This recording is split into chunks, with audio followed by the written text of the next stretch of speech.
So hello, good morning everyone. This is Mr. Steele. So I'm back with another fun project for us to do at home while we're doing our virtual learning. So the name of this project is called Mexican Sun, and it's called that because we're dealing with how the circle has been traditionally used in Mexican art. So we know that people all over the world practice art in different ways. And Mexican art is no different from that. In Mexican art, you'll see the use of the circle quite a lot.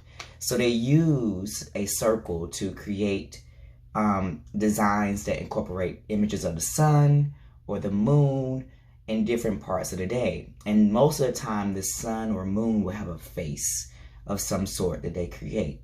Another thing that it will have on it are patterns that were meant to mimic texture. So I want to talk to you a little bit about texture. Texture is one of our 7 elements of art. Some people may think of the elements of art of only having 6 elements of art, but there are actually 7. So you have color, space, texture, line, shape, form, and value. Well, texture refers to the way something feels.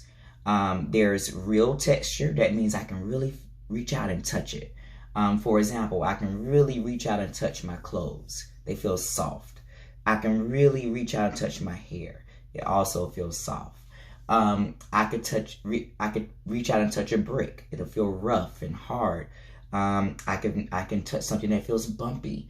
You can imagine lots of different materials that have different textures. Well, there's also what is called implied texture. And implied texture means that when I look at it, I can't really feel it because it's not tangible, which means I can't touch it, but it looks as though it has that feeling. For example, if you asked me to draw a picture of your favorite animal or your pet dog or pet cat, well, I would paint that picture to make the cat or dog look fluffy or furry. I would make that look like you could reach out and touch it. But when you actually reach out and touch it, you wouldn't be able to actually feel the texture. So that's called implied texture. Well, how do artists create implied texture? Well, they do it very simply by combining lines and shapes to make patterns. And so they will make lots of different patterns. So what I have done here is I have created a sheet. I folded into 8 boxes. All I did was I folded it in half, I folded it in half again, and then I folded down like that. So when I opened it back up, I had 8 boxes. And then inside of each box, you can see here where I started doing these patterns. Well, if you zoom out, those patterns will look like textures. So here, using a wavy line that repeats over and over, that's called repetition, using that kind of line over and over gives the illusion that it feels soft. Using straighter lines might give the illusion that it looks hard or bumpy. So I have another one here that I thought was pretty cool. And it's just an S shape that I repeated over and over and over again to make a texture or make a pattern. Here I did a series of spirals that just kind of, and I also included dots or implied lines around the spirals. Here I did something similar where I did a zigzag pattern that I overlapped with another zigzag pattern. And all I did was this. I'll show you what I did there. So I'll move this out the way so you can see it. Is I drew a zigzag line across my box. Take your time. So I drew a zigzag line across my box like that, okay? Now, after I drew my zigzag line across my box, I went back the opposite direction. Now, I'll see if you guys can see that. It's kind of hard to see me on the camera, sorry.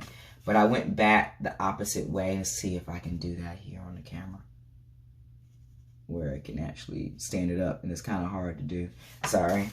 But anywho, I went back across in a zigzag pattern.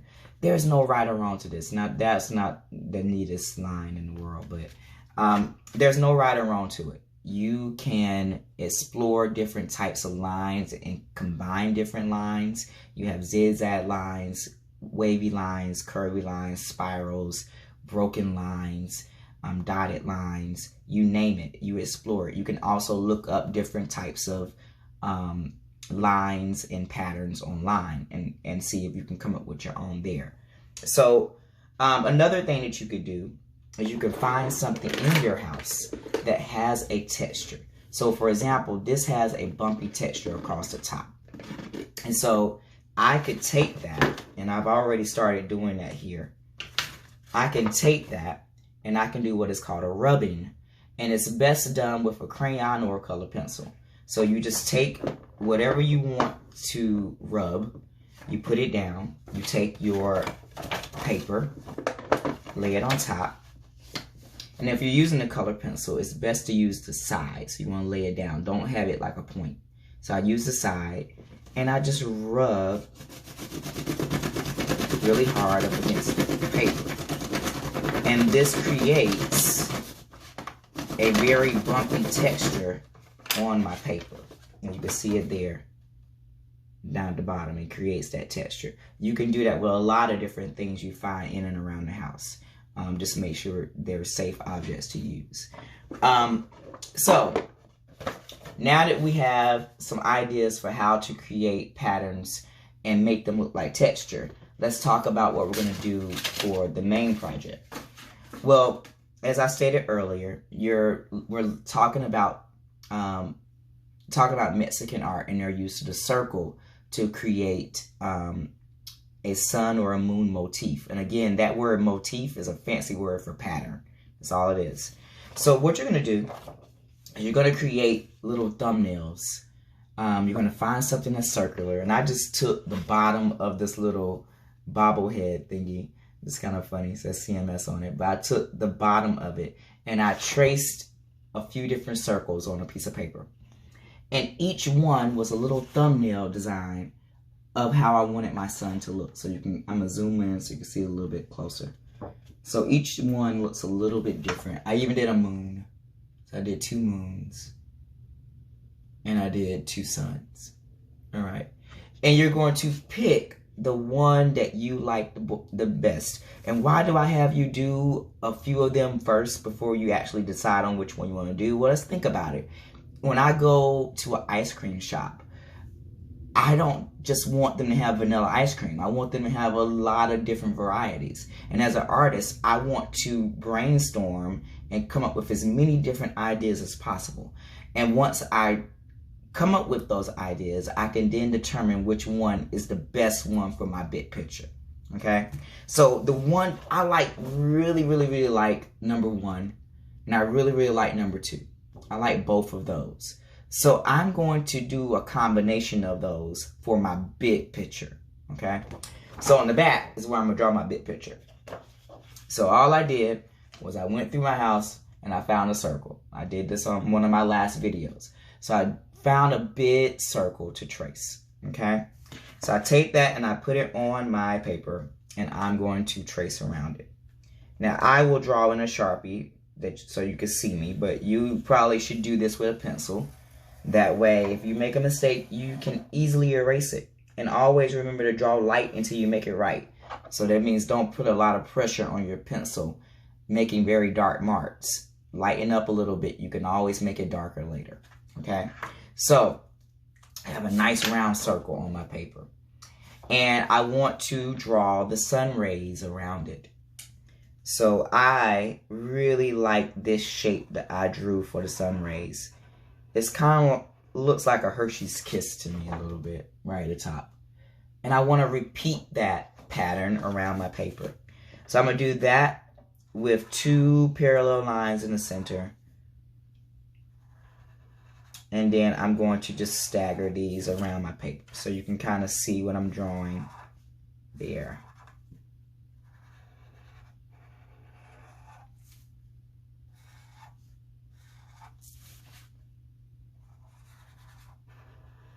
It's kind of fun. It's relaxing just to sit at home and draw and clear your mind.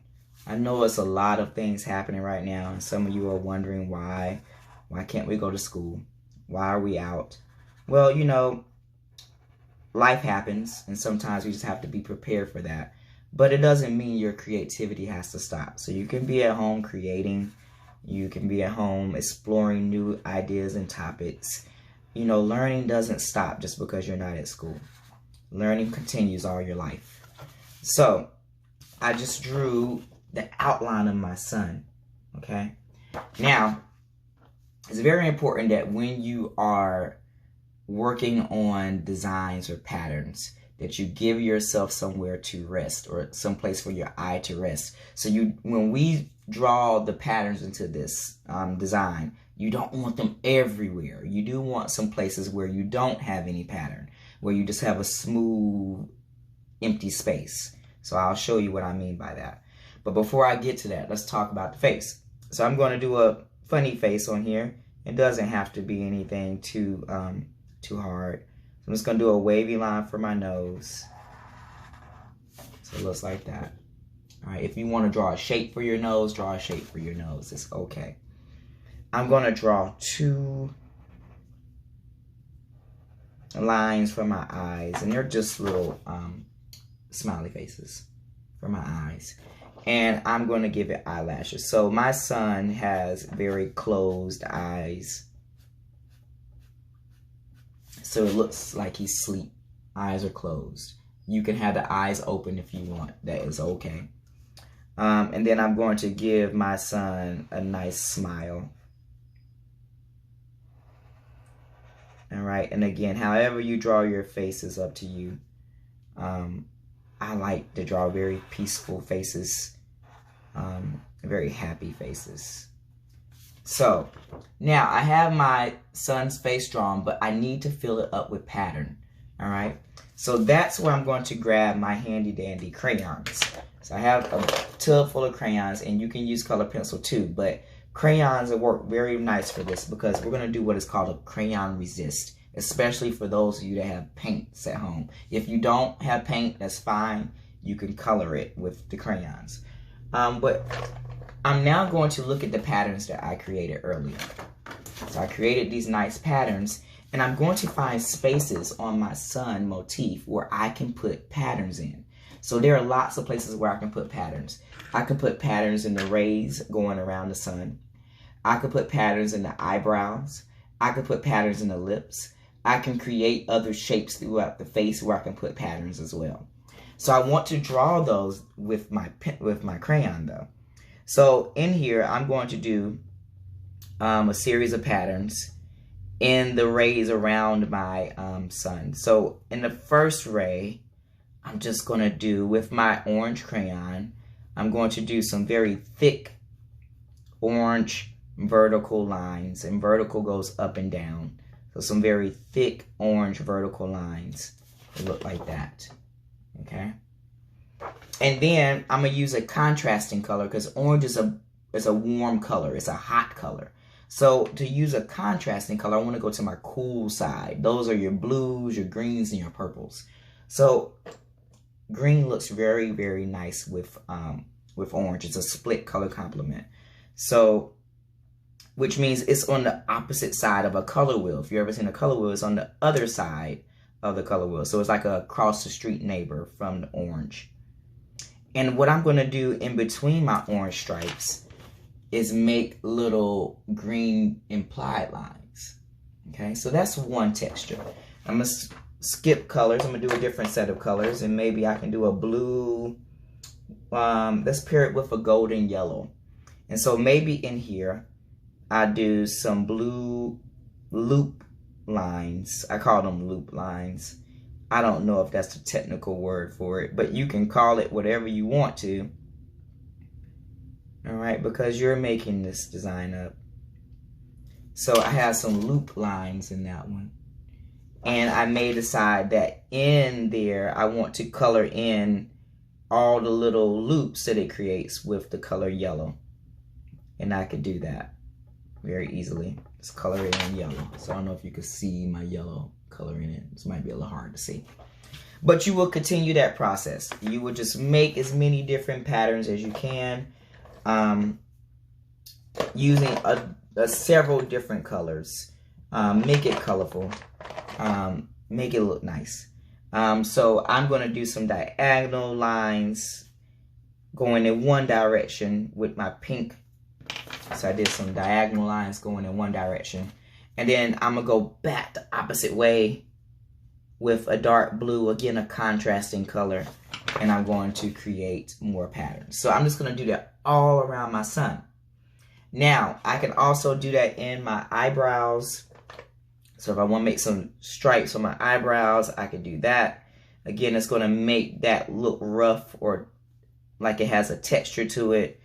And I can create something over that as well. So I did my eyebrow there. Okay.